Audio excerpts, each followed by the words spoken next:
a importância do pensamento político do meu mandato começa a diminuir.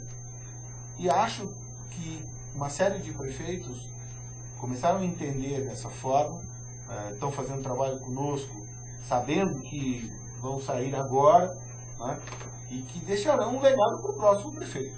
Se conseguirem fazer o seu servidor, a sua continuidade, maravilhoso. Se não, a trajetória, o plano diretor está instalado. E aí a beneficiada é a cidade, é a população. E esse é o pensamento moderno. Você citou aí o projeto Cidades, que começou com um estudo, uma parceria da Deloitte com a Urban Systems para se estudar cidades em função da Copa, né?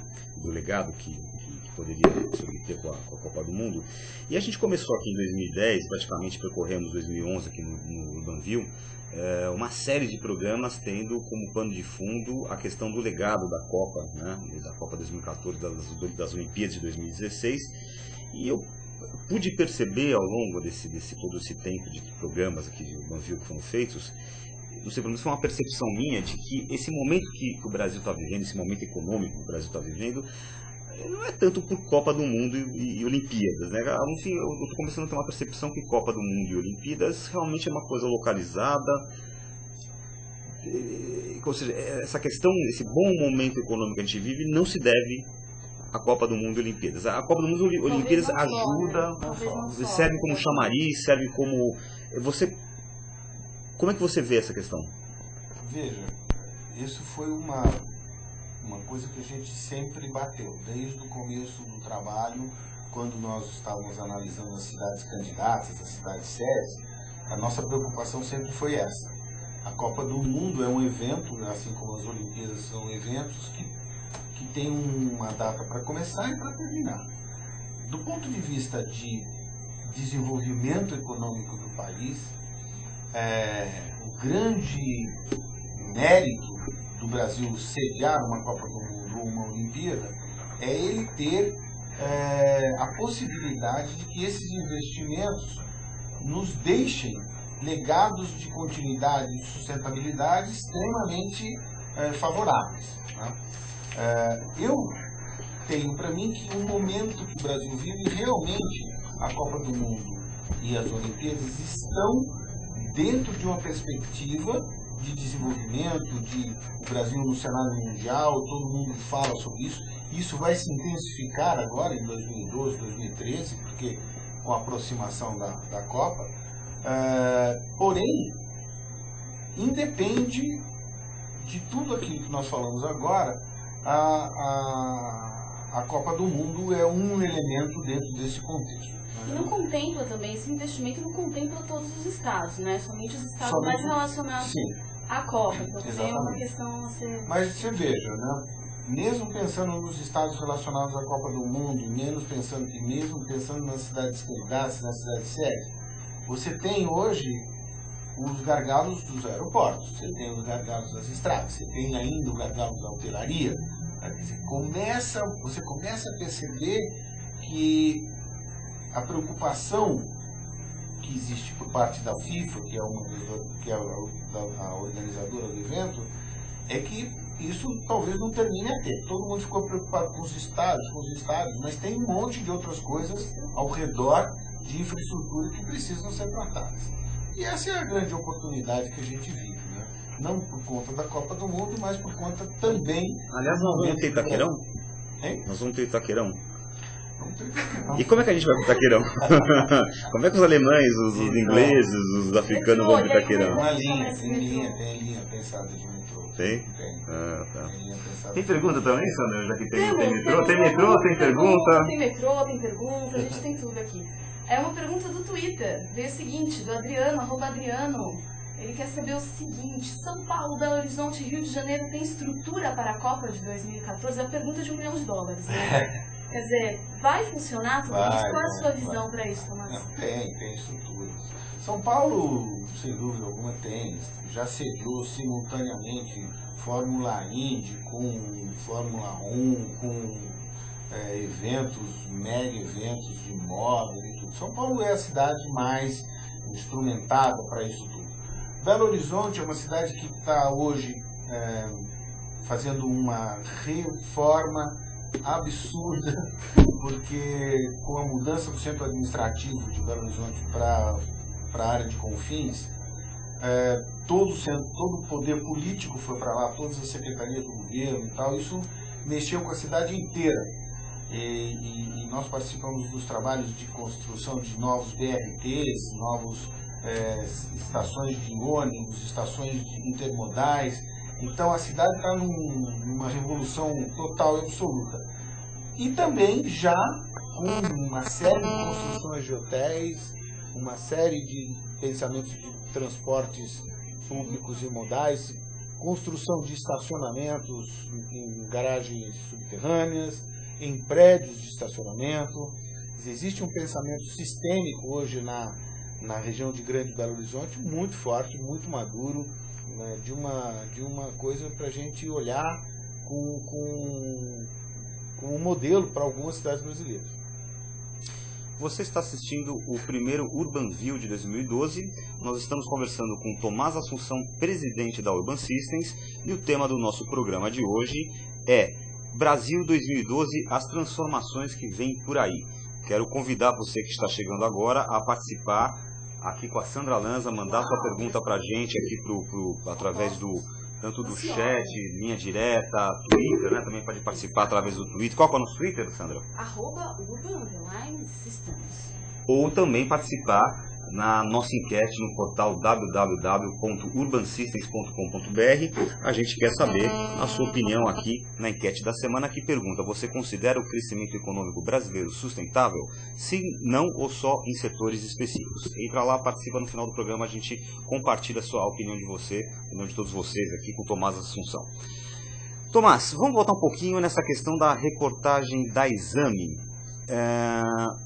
Pelo que a gente pôde perceber dessa reportagem, é que o país começa realmente a demonstrar uma descentralização no crescimento econômico, correto? Sim. As cidades de médio porte, elas estão apresentando um crescimento maior que os grandes centros? Sem dúvida. E já em caso positivo, por que apresentam e quais cidades você destacaria dentro desse estudo aí? Até, vamos supor, que de repente alguém que está querendo sair dos grandes centros para esse mundão, que o Brasil é tão grande, aí de repente o Tomás dá dica aí para onde que a gente pode fugir.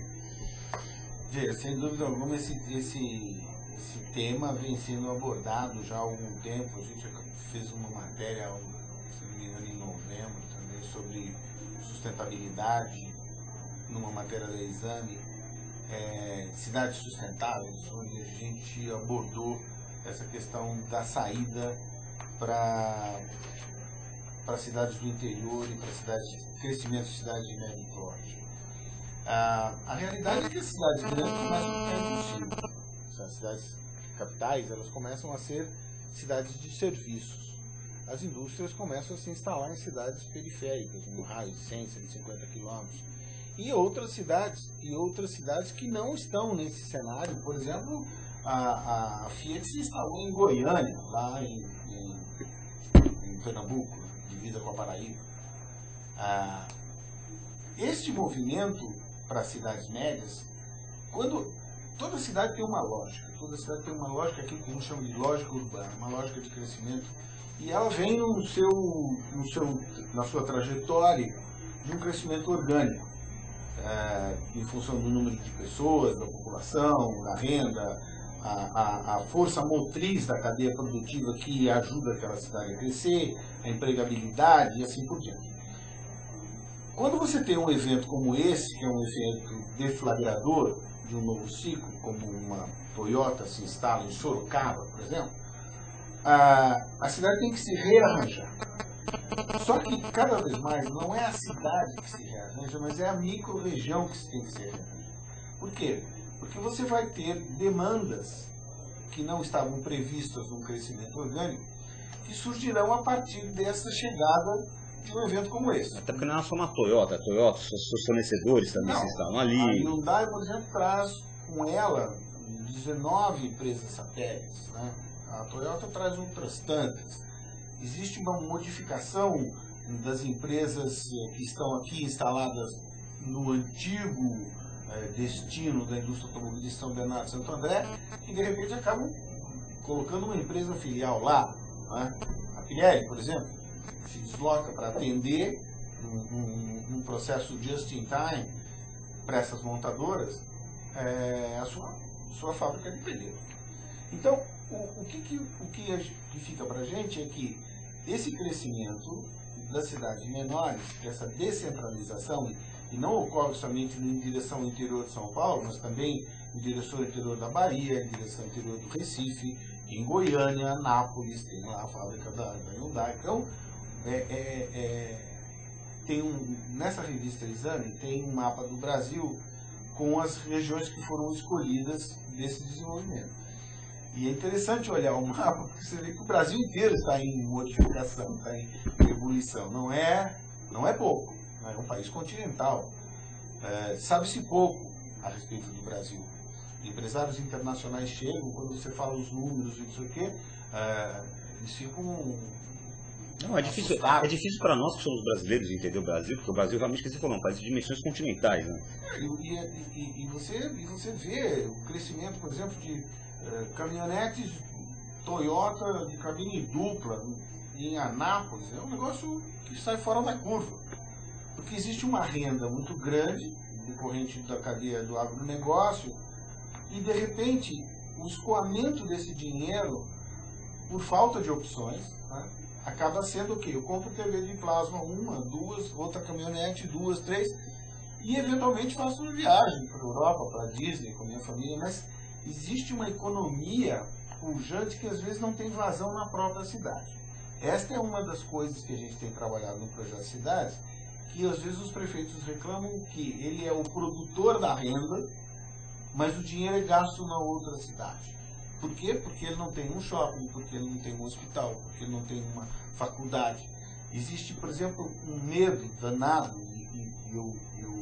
e eu aceito esse medo como uma coisa preocupante mesmo, que é a sustentabilidade das cadeias produtivas está diretamente atrelada à capacidade de formação de profissionais que venham a trabalhar nessa cadeia e retroalimentem um ciclo virtuoso, produtivo. O que acontece quando você não tem faculdades ou não tem formação de profissionais competentes neste raio de influência de uma cadeia produtiva significativa como essa? Existe uma evasão, né? Você não tem jovens de 18, 19 anos, 25 anos, vão estudar fora. E aí não tem como essa cadeia continuar produzindo. Você tem que importar técnicos. Né?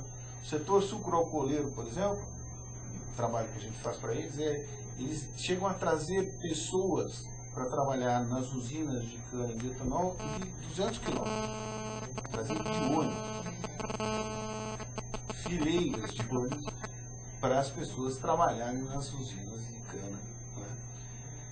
Mesmo com a mecanização, e aí você começa a ter outro tipo de problema, você tem uma mecanização forte no agronegócio e você precisa ter este tratorista, este operador de uma colheitadeira que é toda computadorizada com uma outra formação, e essa formação não existe do ponto de vista educacional naquela cidade. Então, vamos falar um pouquinho de previsões? Vamos. Que setores da economia você acredita que vai apresentar maior crescimento esse ano, em 2012? O que você acha que vai bombar em 2012? Nós vamos... O crescimento, todo mundo está sendo muito comedido com o crescimento, porque sem dúvida nós não vamos passar imunes a esse reflexo do